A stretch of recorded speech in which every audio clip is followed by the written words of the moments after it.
আমি সমাজে কায়েম করতে পারি নাই, ঠিক না? পারছি, এখন পর্যন্ত পারি নাই। সুতরাং আমাদেরকে অনুসরণ করতে হবে আল্লাহ রাসূলের।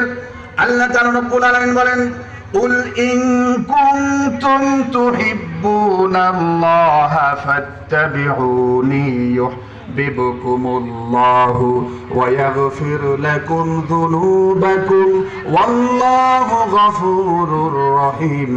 আল্লাহ তাআলা রব্বুল আলামিন বলেন, হে আমার বান্দারা, তোমরা যদি আমি আল্লাহ তাআলা রব্বুল আলামিনকে ভালোবাসতে চাও তাহলে আগে আমার রাসূলের অনুসরণ করো। আমি আল্লাহর ভালোবাসা যদি পেতে চাও, আমি আল্লাহকে যদি ভালোবাসতে চাও, আমি আল্লাহর ভালোবাসা যদি পেতে চাও, তাহলে আমার রাসূলের অনুসরণ করতে হবে, আমার রাসূলের অনুকরণ করতে হবে।